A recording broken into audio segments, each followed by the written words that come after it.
The Seattle Seahawks right now, their season is on life support. They've lost 4 straight games. Geno Smith is questionable for this game. The defense hasn't been that great. Philadelphia, it seems like their season is on life support mode because people make it seem like the sky is falling with them losing in blowout fashion to the 49ers and the Dallas Cowboys in back-to-back weeks. But I promise you that Philly is still amongst the best teams in the NFL. If you're an Eagles fan, you want to see Philadelphia win this game and do it convincingly. Seattle is one of those teams, though, you can never overlook, regardless of what their record may say. Because the talent for Seattle is there. And Seattle has one of the more talented young rosters in the NFL. It's just that execution has killed this team. And even if Geno Smith isn't ready to go, with the way that Philly's secondary has played over the last month or so, James Bradbury and Darius Slay look old as hell. Drew Lock, he didn't look too bad against the 49ers. As a matter of fact, he was playing pretty good football until I changed the damn channel. My fault, Seahawks fans, I guess. When Drew Lock is playing good football, it's when I'm watching the games. Because when I turned the game off, I look back at the little bug when they showed the box scores and the stats for all the other games that aren't on that you can't watch. And Drew Lock threw 2 interceptions in the second half. I'm like, bro, Drew Lock, what the hell just happened to you, man?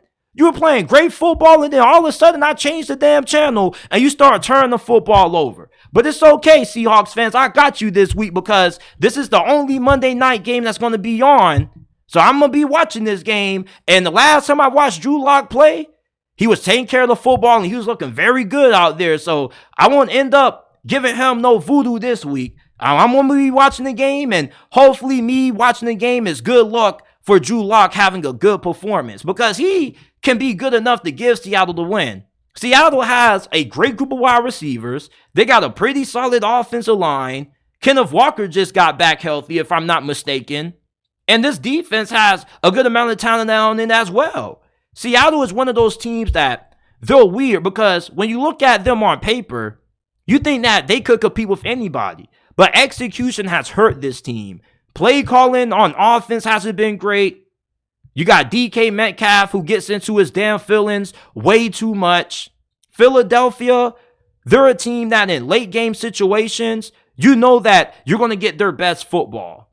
And this game possibly could come down to whoever gets the ball last.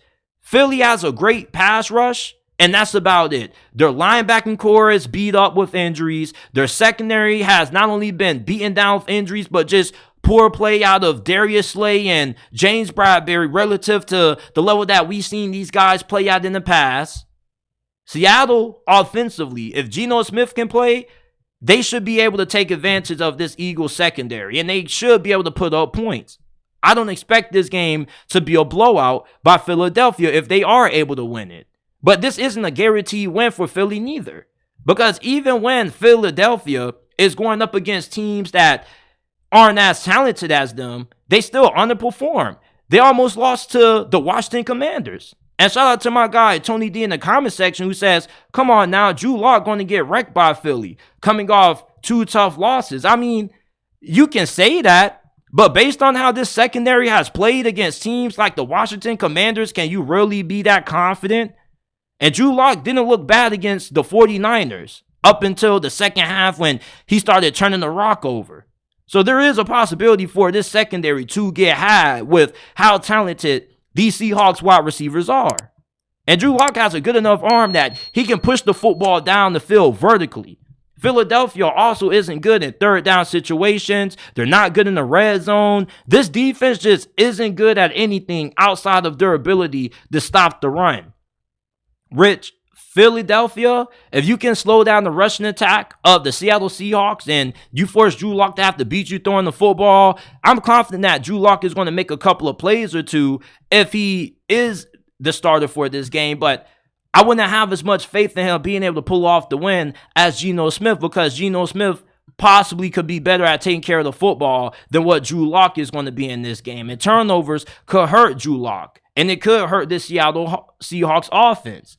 And another reason why Seattle has had a little bit of a down stretch, losing 4 straight, is because They don't execute well in close games, especially in the fourth quarter. In the fourth quarter, this team just falls apart. Philadelphia, they play their best football in the fourth quarter. That's why I'm taking them to win this game.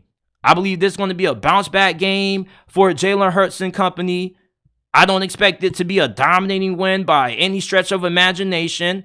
I do believe that this will be a close game, regardless if Geno Smith starts or if Drew Lock is starting. With how Philadelphia's defense has looked the last few weeks, I feel confident that Drew Lock can make some big plays with how good the receivers are around him and how good this offensive line can be if they give him time to throw. I'm taking Philly 31-27 is my final score prediction for this game.